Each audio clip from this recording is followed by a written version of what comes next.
in once again to another edition of Yellow Jacket Football. I'm Kate Crenshaw, joined alongside by head coach Teddy Keaton. And coach, take me back through this past week's game. First, of course, a loss to Benedict, not the result on the scoreboard you might have been looking for, but there are also a lot of positives you took away. Well, obviously, being the first game, you get a little upset that we didn't get the win, but there's also things when you watch the film, you can go back and you can navigate and you get an opportunity to see the things that you can be, that we can do better, correct it. And we're not talking about just from player-wise, we're talking coaching-wise and different, aspects of the game. I thought the kids played well. I thought they did a good job. I think we didn't do a good job of adjusting, and in certain situations in the game, we probably made some bad decisions coaching-wise because we wasn't, ready for those situations. I'm very proud of the effort they gave. They never gave up. They played hard. They finished the game, and you can't do nothing. We had 386 yards of total offense, 21 first downs, and the pivotal point of that game was we had 5 turnovers. I don't believe you can beat anybody in college football with 5 turnovers, and 3 of those turnovers netted into points. We talk about that offense, and near 400 yards of production is always a box you like to check off on the to-do list, but let's specialize that offense and focus in on them. Who might be the offensive player of the week? I think Jaden Horst. Jaden Horst had a great game. He caught the ball, caught a couple touchdowns, made some pivotal catches. The true freshman from Tampa, Florida. I think Bo Harrington played well.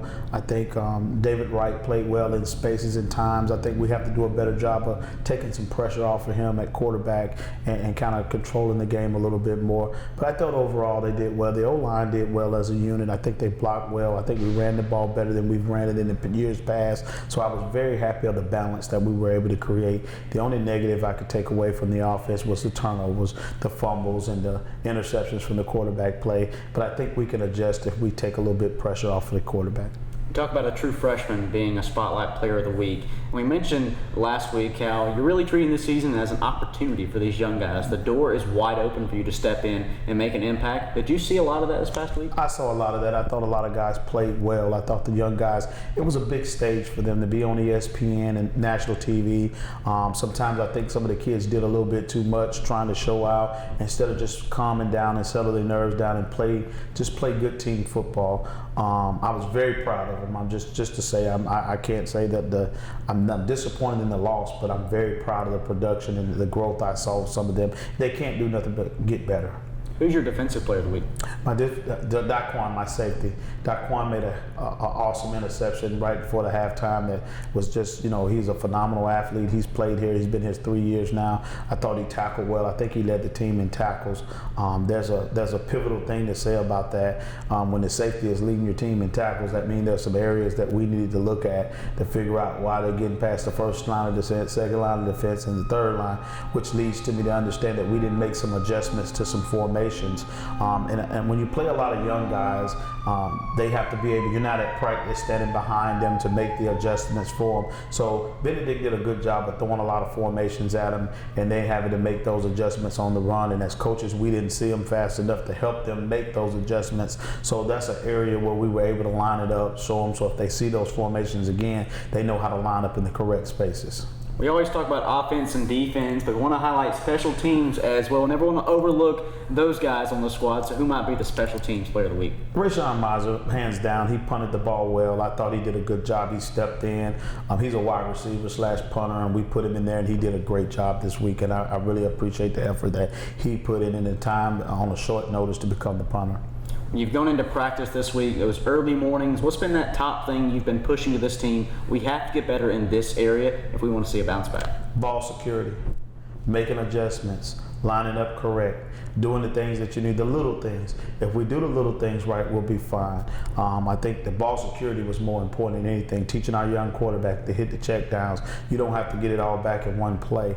The biggest thing you see in the game is that when young players get out and get in college, they think, okay, I'm down 14-0 right now. I got to go score a touchdown. So I throw a 9-ball instead of just hitting the check down, and I can get it back. I heard from an old coach, how do you eat an elephant? one bite at a time. And I think that's the biggest thing that we had to teach the young quarterback. We're doing it one bite at a time. Just take the steps that we need to take to do the things that we need to do, and the offense is in your hands. We talked about ball security. You're going to hear me talk about that for the rest of the ball security was more important than anything. And finishing in the red zone. We had 5 opportunities in the red zone, and we only came away with 2 touchdowns out of them 5. That could have helped us in a lot of ways. So we got to come up with better ways to finish drives and be able to do what we do. We had 21 first downs. That was huge. I really was happy about that. We was 5 for 11 on third down conversions, which was another good stat that you look at. And I thought that we did good in that area. We just need to do a little bit better of finishing drives and holding on to the ball and not create so many self-inflicted wounds. There were a lot of good things that came out of this past week's game against Benedict, but you talk about focusing on the small details, and well, those things are going to matter when you take on the talented Johnson C. Smith squad. Yes, I think that they're power. They're gonna smash mouth you, and we got to be physical at the point of contact. We got to be able to do the things, wrap up. They're going to be a little bit bigger inside. They got backs that are huge. I think we got to do a good job of tackling and fitting up and doing the things we do. And on offense, we just got to do a better job of executing, staying on our blocks, making sure we don't force plays to happen. We just take it one bite at a time and ball security. For those who might not know at home, take us into the coach's room, and how beneficial is it to not only have a games week of your own footage, but also now you understand, well, maybe the offense you're going to be able to see, because Coach Berry at Benedict, you really didn't know maybe what offense he was going to run because you had never seen Coach Berry at Benedict. That's right. But they were suffering the same issue. They had never seen this Allen squad. But now both you and Johnson C. Smith coaching staffs get to see a sneak peek ahead of this Saturday. I think that's a good thing, because now you get a chance, your kids get to see what they're going to go against instead of you just imagining and throwing the different things at them. They understand that these guys are going to be physical at the point of contact. They understand how they got to fit. We got all the formations that we could possibly find to put them in to make sure that we don't get out formation. And biggest thing is teaching the kids how to make the adjustments themselves. You got to have a true quarterback on the field, and Daquan has been doing a good job of that. He's been in the film room really hard, and now we got our young Mike linebacker understanding how to put the defensive front when they see an overload or they see a wing or something of that nature. He's learning how to line the front up. And like I say, I think this stuff, everything in the first game was very fixable. So I know that made me proud to know that we didn't have a deficiency somewhere. All of that was fixable. Well, Coach, 1 week down, what's the injury report look like? I think we came out really healthy. I was very happy about that. We had a few, nicks and bobos, but nothing of significance.